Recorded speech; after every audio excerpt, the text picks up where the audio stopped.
Delegate Katie King, please, of the Hamilton Community Benefits Network.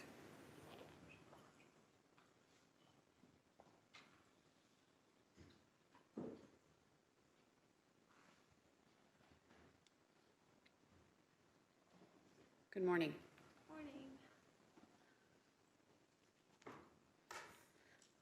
Hi, everyone.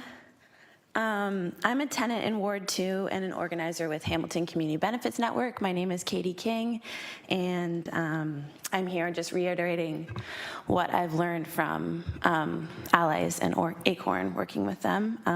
Unfortunately, I do not have any visuals or TikTok trends to follow today.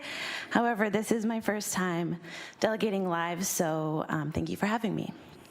I have been changing my presentation a bit throughout the delegations when I'm learning things, so please bear with me.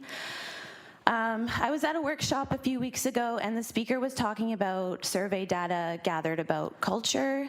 Home was named the primary space in which culture is cultivated, shared, and kept alive.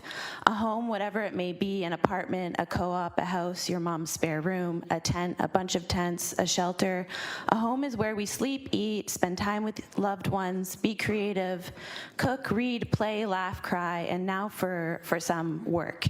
The home is a huge part of our livelihood and physical and mental well-being. We need an extreme heat bylaw. I support the recommendations that ACORN, the Canadian Environmental Law Association, and the Hamilton Community Legal Clinic have made. We need a maximum heat bylaw mandating that adequate and suitable cooling shall be provided and maintained by the landlord.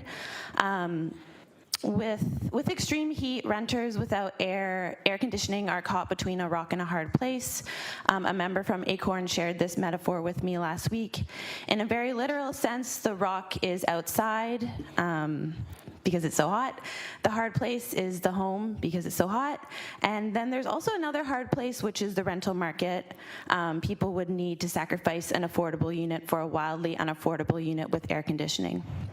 A maximum heat bylaw will help to alleviate this pressure, especially considering we know that it's only going to get hotter.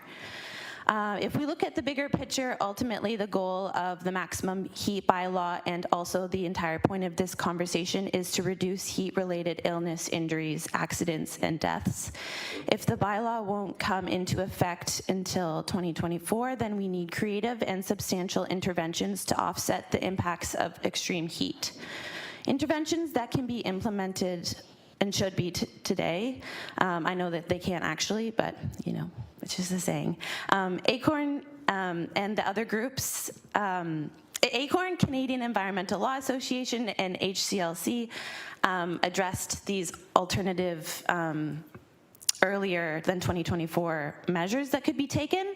They suggest temporary cooling measures available in apartment buildings for the summer of 2023, aka landlords must come up with a designated space available in the building.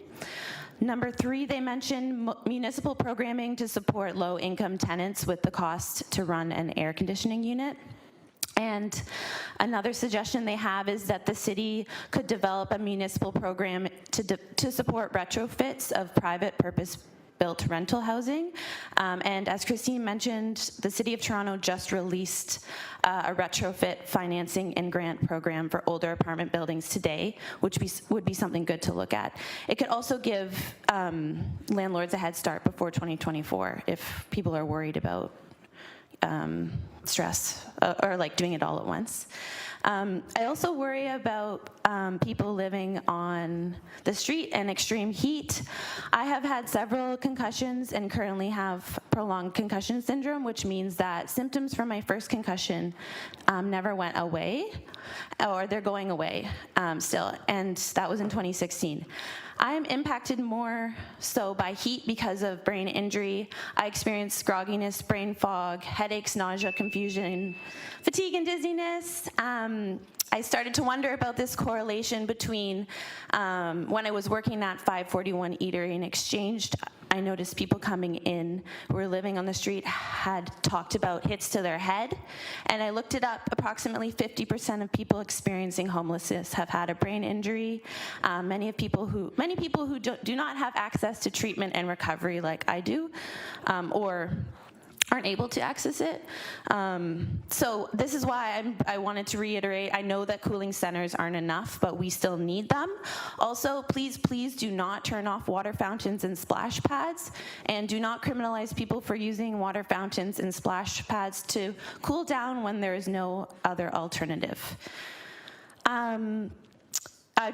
We also mentioned in the letter the tracking of heat-related deaths and illnesses, to know where we're at and how we're doing. And then the last thing I wanted to say is that no one else in the country, as far as I know, has implemented a maximum heat bylaw.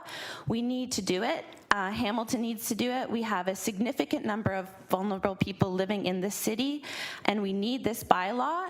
Hamilton has a history of going off the beaten path, and I don't know about you all, but I felt really good when we voted to freeze the urban boundary. So I hope it felt good for you folks too that were here when that happened. So we can do it again with this, do something different, and be brave by voting yes to a motion brought forward for a maximum heat bylaw. Thank you. Thank you, Delegate King. Are there any questions? Seeing none, thank you for your time this morning.